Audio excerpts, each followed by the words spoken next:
I don't really care that much about that. I mean, what do I care if somebody get sound some on of them there? are selling it on eBay. Yeah. But I think is that a crime? It's better than a lamp. Hello.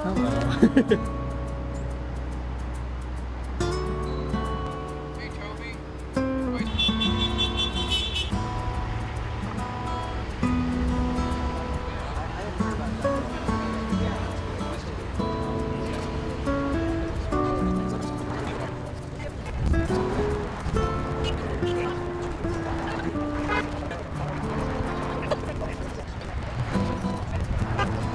I know. I totally made it up. Is chocolate involved in that one? Chocolate's probably going to be involved. So you're all invited to our place after the thing. You probably, most of you or all of you have heard that we're leaving. That we're selling our house and we're going to be nearby. I'm going to still keep doing this thing. So the NRC and Sustainable Wellesley gave away a lot of trees, and there are about a dozen in that orange bucket that are kind of orphans. They don't have a home, and they're tulip trees, which are extremely beautiful, and they're very tall and they grow quickly. So if anybody would like to take one or two and give it a home, that would be awesome. Great. So thank you. So we've been doing this for about 3 years. We've been here every single Friday, at least some people have, and so we have an unbroken streak of Fridays. And we're here because we're just reminding people that even though there is a war in Ukraine and there are other emergencies going on and people are trying to pay their bills, that there is this existential crisis of climate emergency. So we're just reminding people every Friday, just sort of peacefully and standing here. So we are open to everyone. We're here every Friday from 3 p.m. to 4 p.m. and please join us. We're a really fun group. So I've been a Wellesley resident since I think about 47, 48 years. And so I'm very concerned about what's happening to our climate. Yeah. And I feel that, I can read about climate goals and read about what disasters we're facing, but there's one small thing I can do, and that's to come out and, meet these other nice people on Fridays and sort of remember that there are small steps that we can each take, and that's important. So this is one small step that I can take and other people can take, and just bring about the awareness of what we're doing. There are so many aspects to our lives that we can change to make the planet a safer place for my children and my grandchildren. Yeah, totally. That's my primary reason to be here, for my grandchildren. That's awesome. I want them to be able to swim in the lakes and swim in the ocean and breathe, the good fresh air. No, Fridays for Future, I absolutely love it. I joined it my first year when COVID was happening on campus, so I'm a Wellesley College student, and this was a space that we were allowed to come, and the community here was just, it's so lively, and it's a great way to get involved in climate activism in town and then get to know what other groups are doing, which is great. So I'm the co-president of ENACT, which is the environmental action student organization on Wellesley's campus. And Wellesley can often be a bubble of sorts. So I really like encouraging other students to come to this space and then get involved with people who've been doing it for more decades than we've been alive. So it's a great community, and I absolutely love it. That's awesome. This is really saying that back in caveman days, the level in the atmosphere was 250. The lower the level more. No, this is the CO2 level, this carbon dioxide level.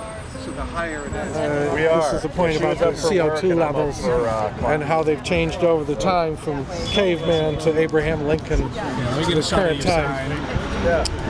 And when Patrick Mahomes, Ariana Grande, and Justin Bieber are in their 80s, the level is projected to be 500 to 800 when it's been 250 for almost all of human history. And I know, rather than all the little sound bites, I think it's amazing that everybody seems to have opinions about climate change, and I would say 98% of people don't know anything about basic numbers. Yes, I and my friend here are both from England.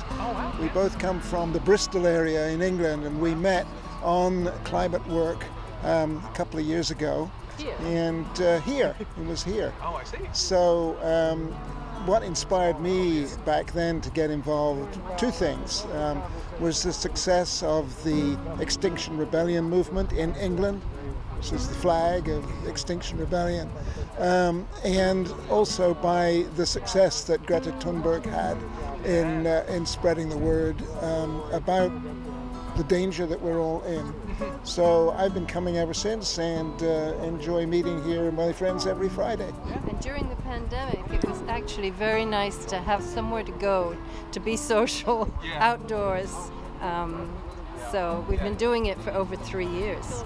And like Peter, I'm from Bristol, but I've been here 50-some years, a long time. Yeah, totally. And Greta Thunberg really inspired me, and Extinction Rebellion in the west of England, where we're from, is where it really started. And before that, I was involved in the Transition Town movement. I don't know if you've heard of that. No. It's transitioning away from fossil fuels towards a more sustainable future. Right. So that's something like Extinction Rebellion that's in many countries around the world. So I did that from 2012, and it's still going, but I'm focusing on this event and Extinction Rebellion and 350. I do quite a bit of work with 350 Mass. Greta Thunberg, who is the Swedish climate activist, started this probably over 5 years ago, and it took me a couple years to pick up on it, but this is our 170th weekly demonstration, and we've had somebody here, you know, rain, sleet, snow, and sun, and had a great time. Great bunch of people, all Wellesley, almost all Wellesley people, some Wellesley College people. We've got people from Dana Hall High School, some from Wellesley High School, and it's just been a really good thing. I mean, people have asked me, you know, why are you doing this? And it's just simply to remind people about the climate crisis that we're in, and you know, every week at least a few hundred, maybe even 1,000 people drive past and go, oh yeah. Yeah, totally, yeah. And so I feel we're doing something. We're a small part of things, and there are thousands of groups around the world. You know, not all Fridays for Future. We have Extinction Rebellion members, and as you heard, Sustainable Wellesley, the local group, and so it's been a great experience, and hoping to keep doing it for as long as it takes. And you started this on your own, right? I did, yes. I researched it, and it turns out that FFF just says, just go do it. Right. Yeah. No rules, and just, you know, respectful and quiet. They're on the side of respectful, quiet demonstrations, non-intrusive, and so that works for me. And so it's been great. There is if you ask any of these people, they'll say, I've never put any pressure on them to come, to stay. You can come for 5 minutes once a year. You can come every week for an hour. And it's really just a friendly group. And you don't have to know a lot about climate. As Greta said, we follow the science. We're not scientists, but we believe, the overwhelming majority of climate scientists, that this is a crisis. And but yeah, so coming, and you don't need to bring your sign. We even have a lot of signs, but bring a sign if you have something you want to say. And overall, it's been very positive. You know, I think some people worry about protesting in public, but we've had really good results. I mean, maybe a couple of people have driven past and, you know, said that or something, but, you know, that's okay. We're tough. We can take it. Yeah. There's different opinions. Yeah, there's different opinions. That's right. Yes, and that, well, that's a good point, because actually we do the only requirement is that you kind of have to agree with us that climate is a problem.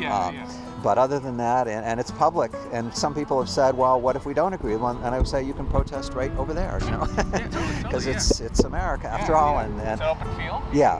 When I went up to town hall to ask them if we could do this, they said, you don't have to ask us. You know, it's the law. We have to let you. Exactly. Yeah. So that was nice. Yeah, that was nice great. to hear. Yeah.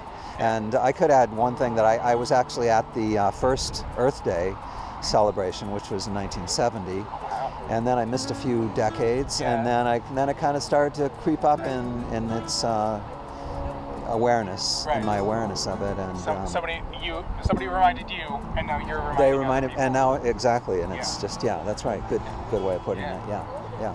And we meet every Friday from 3 to 4. We have a Facebook page, which is Fridays for Future Wellesley, and you can get all the information on it, and the people can contact me through that page. So Facebook, That's Great. awesome. And then Okay. anything else you want to say? Any closing remarks? Just we'd be happy to have you join us. We're always looking for young people, but we like old people too, and everybody in between. So, yeah.